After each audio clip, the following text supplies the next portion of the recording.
नमस्कार। India debate में आप सबका स्वागत है। मैं हूं आशुतोष पाठक। मित्रों, मैंने कल आपको एक बात बताई थी। आज जो बड़ी खबर आ रही है महाराष्ट्र से, राजनीतिक हलकों में बहुत बड़ी चर्चा चल रही है। एक प्रकार से कहें कि हलचल पैदा हो गई और कल का दिन बेहद महत्वपूर्ण था। हम लोग भी इंतजार में बैठे थे कि कल अदालत में क्या क्या होता है, और जिसकी आशंका हम सबको थी। बहुत सारे हमारे दर्शक कह रहे थे कि सरकार का इस पूरे प्रकरण में क्या रवैया है, वो क्या रुख रख रही है, एफआईआर का रजिस्ट्रेशन नहीं हुआ है, आखिर सरकार चाहती क्या है। तो हम लोग भी एक प्रकार से पसोपेश में थे कि सरकार आखिर किस दिशा में इस पूरे मुहिम को ले जाना चाहती है, सरकार क्यों नहीं हम लोगों के साथ खड़ी हो रही है। और इसलिए लगातार हम लोग ये कोशिश कर रहे थे कि सरकार के तरफ से कुछ ना कुछ बात आए। हालांकि आपको याद होगा कि जब दिशा सालियान के पिता ने अदालत में एफिडेविट फाइल किया अपने वकील के माध्यम से, उसके बाद से विधानसभा में काफी हंगामा हुआ और विधानसभा में सरकार को बयान देना पड़ गया। और डिप्टी होम मिनिस्टर ने on the floor of the house आकर के कहा कि जो कुछ भी दिशा सालियान के फादर ने एप्लीकेशन दिया है, पहले तो अदालत में और उसके बाद जो एप्लीकेशन दिया गया है मुंबई पुलिस कमिश्नर को, हम लोग उसकी पूरी जांच कराएंगे। ये उनका ऑफिशियल स्टेटमेंट था on the floor of the house.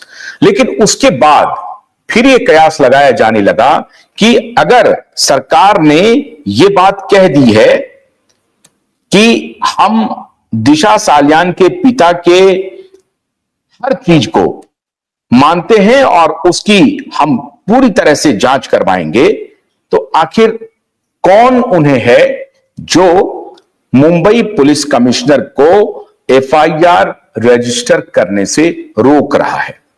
क्या कारण है कि मुंबई पुलिस दिशा सालियान के पिता के एप्लीकेशन के बाद भी एफआईआर को रजिस्टर नहीं कर रही है। Register in the sense, FIR तो वो है, पहले ही दिन हमने बताया था आपको, लेकिन जो तकनीकी पक्ष है कि केस नंबर मिले, उसमें क्राइम नंबर मिल जाए, एफआईआर रजिस्टर हो जाए, उसका एक प्रोफार्मा होता है, उसमें क्यों नहीं तब्दील हो रहा है उनका एप्लीकेशन।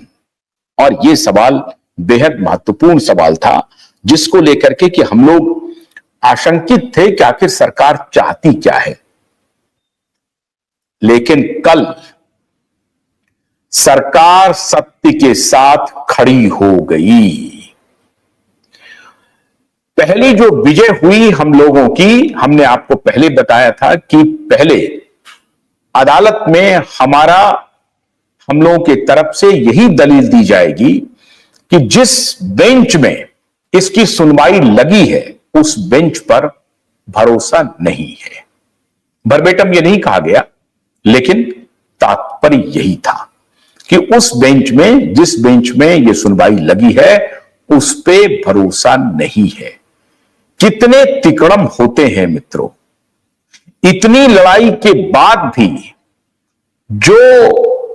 जिनके ऊपर आरोप है, वो आरोपी अपने तिकड़म से बाज नहीं आ रहे और अपने लाइक माइंडेड जुडिशियल बेंच में उन्होंने उसके बाद भी कोशिश की कि ये मामला उनके बेंच में चली जाए और कुछ टाल मटोल की नीति अपनाई जाए। देखिए, कोई भी बेंच हो अदालत में, जो दिशा सालियान के पिता का प्रेयर है, उस प्रेयर को दुनिया की कोई अदालत अंडू नहीं कर सकती है, अवॉइड नहीं कर सकती है, उसको बिना उसका कॉग्निजेंस लिए हुए रह नहीं सकती है दुनिया की कोई भी अदालत।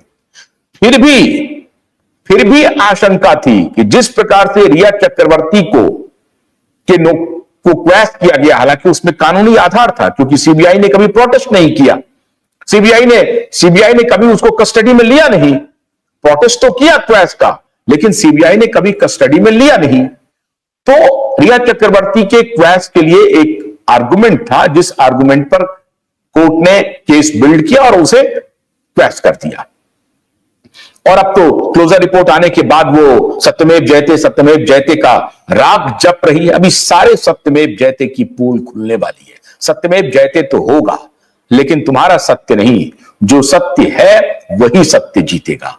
तुम्हारे और तुम्हारे भाई के तरफ से जो बना रहे हो सत्य, वो सत्य चलने वाला नहीं है। तो पहले अदालत में जो बात रखी गई थी कि हमको इस पर भरोसा नहीं है, जस्टिस रेवती मोइरे जो हैं उनके बेंच के ऊपर और उनके जो और दूसरे मेंबर थे उस बेंच में भरोसा नहीं है, क्योंकि उनका रिलेशन एनसीपी के एक नेता के से उनका बताया जाता है और एनसीपी उद्धव शिवसेना अलायंस में है, कांग्रेस अलायंस पार्टनर है। इसीलिए ये आशंका थी और उनसे दलील दी गई कि इसका तबादला कर दिया जाए और वो तबादला कर दिया गया और आज और कल में हमें डेट भी मिल जाएंगे और वो भी हम आपको उसकी भी जानकारी देंगे। क्राइम अगेंस्ट वुमेन जो होता है उसके लिए जो स्पेशल बेंच है, उस बेंच में संभवतः यह मामला जाएगा, जिसका हमने हवाला कल ही दिया था, कल जाएगा। ये तो हो गई पहली जीत। अब दूसरी जीत, सबसे बड़ी जीत, जिसके लिए हमने कहा कि सरकार आज सत्य के साथ खड़ी हो गई है। सरकार ने एक तरफ तो on the floor of the house कहा, उनके होम मिनिस्टर ने कहा कि दिशा सालियान के पिता के एप्लीकेशन की जितनी बातें हैं उसको सरकार ने संज्ञान में ले लिया है। सरकार ने संज्ञान में ले लिया है मतलब अगर दिशा सालियान के पिता एफिडेविट में कह रहे हैं कि हमारी बेटी के साथ गैंगरेप हुआ है, उसकी हत्या हुई है, वो सुसाइड नहीं कर सकती है, तो इसका मतलब सरकार कह रही है कि हां, हम आपकी इस बात को संज्ञान में ले लिए हैं।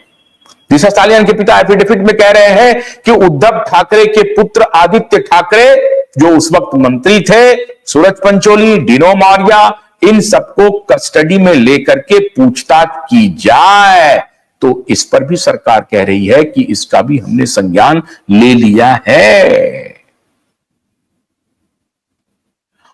अगर दिशा सालियान के फादर का एप्लीकेशन यह कह रहा है कि नारकोटिक्स डिपार्टमेंट की जो जांच हुई है उसके रिपोर्ट को पटल पर लाया जाए, तो सरकार कह रही है कि बिल्कुल सही है, आपके इस प्रेयर को भी हमने स्वीकार कर लिया है।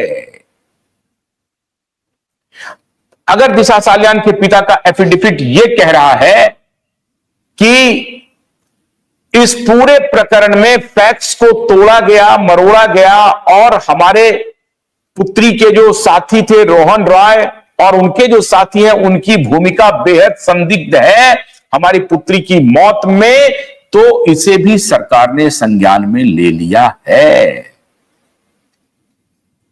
दिशा सालियान के पिता के एफिडेविट में यह भी जिक्र है कि दिशा सालियान की मृत्यु का सीधा संबंध सुशांत सिंह राजपूत की मृत्यु से है, तो इसे भी सरकार कह रही है कि यह भी सरकार ने संज्ञान में ले लिया है।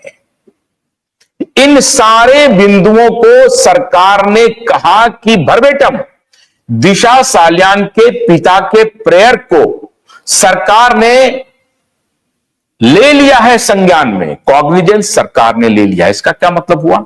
इसका मतलब हुआ कि सरकार ने अगर किसी एप्लीकेशन का कॉग्निजेंस लिया है तो उस कॉग्निजेंस का प्रतिफल क्या होगा, उसका जो फॉल आउट होगा वो होगा इन्वेस्टिगेशन में। अब इन्वेस्टिगेशन की प्रक्रिया क्या हो सकती है? इन्वेस्टिगेशन की प्रक्रिया तो पहली प्रक्रिया यह होनी चाहिए थी कि मुंबई पुलिस कमिश्नर के पास जब यह एप्लीकेशन गया तो सरकार कह रही कि हम संज्ञान में लिए हैं, मुंबई पुलिस कमिश्नर हिल नहीं रही है, तो यह शंका पैदा हो रही थी।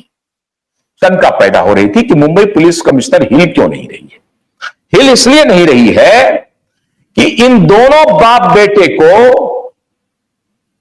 माननीय फडणवीस जी और उनकी सरकार ऐसा कोई मौका नहीं देना चाहते हैं कि ये दोनों बाप बेटा आकर के पब्लिक में ये बोले कि भारतीय जनता पार्टी हमारे खिलाफ पॉलिटिकल वेंडेटा से काम कर रही है और किसी को खड़ा करके, दिशा सालियान के पिता को खड़ा करके एप्लीकेशन मूव किया है और उस एप्लीकेशन के आधार पर एफआईआर दर्ज किया है और मुझे गिरफ्तार किया जा रहा है और हम इसके लिए अदालत जाएंगे।